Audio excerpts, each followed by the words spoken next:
time to let the world grow quiet. Close your eyes now, and breathe it slowly and out. No more tension, no more weight. You are safe and still and gently floating on the edge of dream. Just like that. Let your shoulders soften. Feel your hands relax. Outside your window, imagine the wind brushing through tall pines, whispering lullabies through the leaves. The coals of a hearth glow low, crackling softly. Just enough to warm the toes, just enough to calm the mind. Within the Avica-Verd ruins of Dunmere Keep, and somewhere, far away, they are studied, charted, and quietly spoken to. Tonight, dear dreamer, we visit a place where stars are not just seen. Our story tonight begins atop a lonely stone tower, nestled deep in the misty hills of the old realm. Older than the path that winds through heather and wild. Time to reach it? The tower is old. Older than the trees that now cradle it. In the tallest turret, where the wind is crisp and the sky feels closer than the ground below, lives the Stargazer, and high above, he is known by no other name now. The villagers, when they speak of him, and they do so in soft, reverent tones, call him simply the Stargazer of open to the heavens, the dome long, fallen away, as though the stars themselves reached down to claim it. A man of years and wisdom. He lives in quiet companionship with the stars.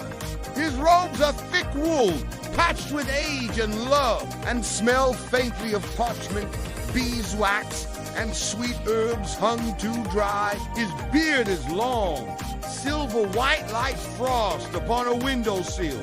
And his eyes reflect the sky itself, not in color, but in depth. Each night, as the bells toll matins in the valley monasteries below, the Stargazer lights a single lantern and climbs the winding spiral stair that creaks beneath his feet. The steps are worn smooth from centuries of use. Monks once climbed them too, when Dunmere was still a place of learning and sacred study. Now, it is his sanctuary alone. He steps into the round chamber at the top, a room with no roof.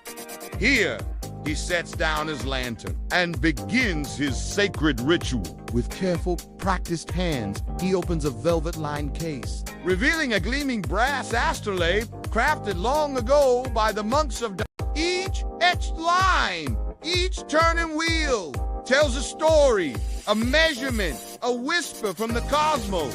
In the hush of midnight, he lifts the astrolabe and aligns it with the stars above. Astrolabes, dear listener, were the telescopes of old, intricate, beautiful tools of brass and silver, used not just to gaze upon stars, but to understand them, to find one's place in time, in season, in sacred rhythm with the heavens. Monks once used them to mark holy days, to track solstices, and to align themselves with the divine dance above. And so, too, does a Stargazer. He turns the dials gently. Click, click, the slow glide of Cassiopeia across the northern coast. He notes the angle of Altair, the rise of Vega, whispering secrets only the night knows. Above him, the stars shimmer like frost on black velvet. The wind plays lightly over the tower stones. The faintest sound of an owl's low hoot carries up to his ears, soft and distant.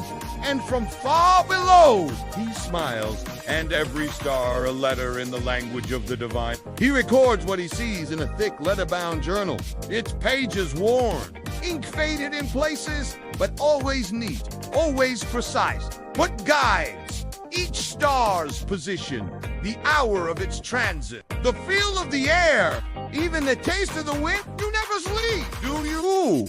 Carried away like a prayer on the wind. He believes, as those ancient monks once believed, that the stars are not just light. That in their patterns there is wisdom. That the night sky is a parchment, with your great belt and your endless hut. On some night, when the clouds part just right, he murmurs stories to the constellations. There you are, Orion, Draco coiled above, guarding the northern pole. You can almost hear the soft clinking of brass rings, the gentle rasp of turning dials, the quiet, constant scratching of his quill across old parchment. And you, dear life, the harp of heaven, your song is always the first I hear. Each word floats out into the night air, soft as mist. And you, dear dreamer, the fire in the harp below crackles on, sending up the scent of birchwood and dried rosemary. And outside, the stars continue their slow, celestial waltz. Steady and eternal, the stargazer doesn't count the hours anymore. Time up here is not measured by clocks or bells, but by the movement of starlight. Sometimes he dozes off beneath his woolen cloak, cradling the astrolabe to his chest like an old friend. And in those moments between wake and sleep, he dreams of the sky. He dreams of vast, unending galaxies, of shimmering rivers of stars that stretch across the firmament like silk ribbons in the dark. He dreams of the monks who once stood beside him centuries ago, charting the heavens not just to measure time, but to understand it, for they believed, as he does, that to know the star is to know oneness place in the world. And you, drifting now, slowly, gently, you can feel that same peace begin to settle in your chest.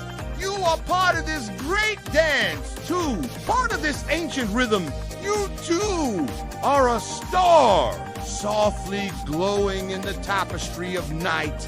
And as the stargazer lowers his astrolabe once more, letting it rest beside the fire-warmed stones, he closes his eyes. He does not need to look to see the constellations anymore. He knows them by heart, their names, their stories, their slow, eternal paths. They are his friends, his books, his comfort. And tonight, they shine just for him, just as they shine now for you.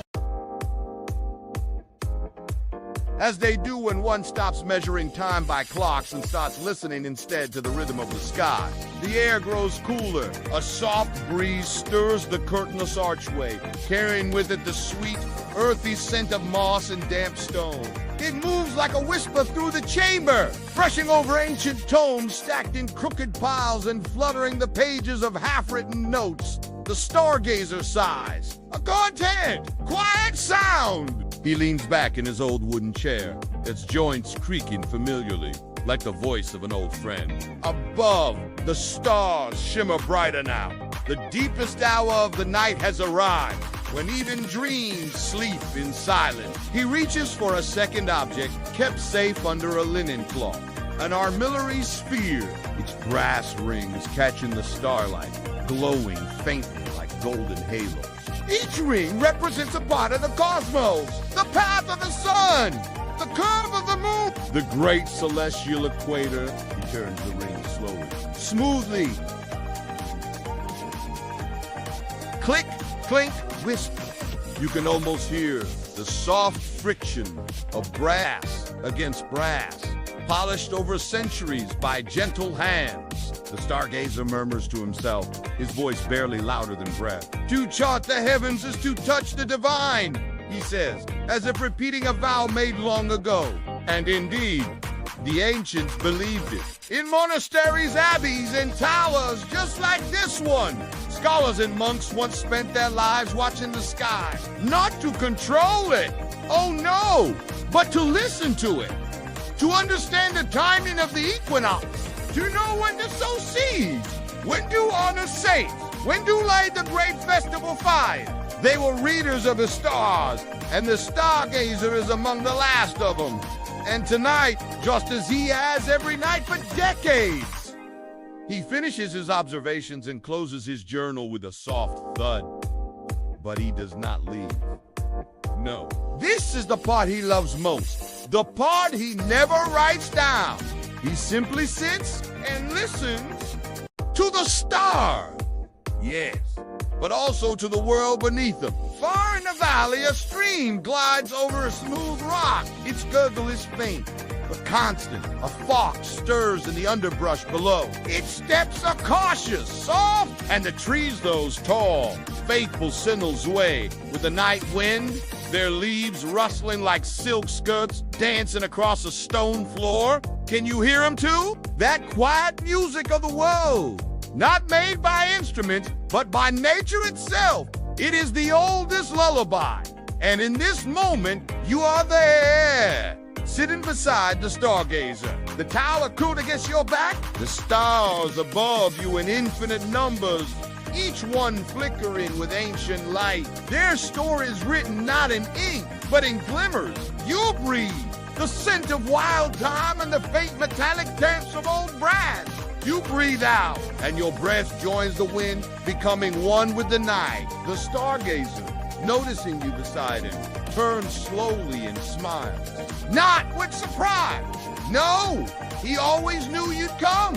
He nods, as if to say, you see it now too, don't you? And you do. You see that the stars are not far away. They're just hidden by sunlight during the day. They've always been there, patient, waiting, watching. He speaks again. Just once more, soft and slow. Long ago, when this keep still rang with chants and bells, they said the stars could carry prayers, not the kind spoken aloud, but kind kept deep in the chest, the kind only the sky could hear. And now he looks back up. So do you. You each offer a thought, not a wish, not a plea, just a quiet thought, and let it drift upward through the hush of the air into the velvet dark the moment holds. Then he stands, his back straightened slowly, his cloak rustling like dry parchment. The fire in the hearth below has burned to embers, but its warmth still lingers. He gives one final glance at the stars, places a tender hand on the heart, and then begins the long, spiraling descent down the tower. You follow in your mind, hearing the soft footfalls echo in rhythm.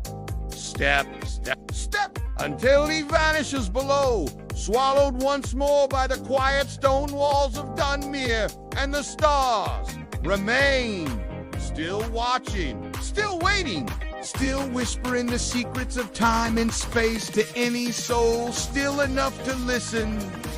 Tonight, that soul was you. So rest now, dear dreamer.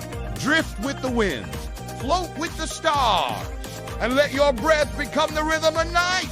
You are safe. You are still. You are stardust in sky. And the Stargazer of Dunmere Keep watches from afar, smiling softly beneath the eternal glow. Good night, and may the constellations carry you gently to your dreams.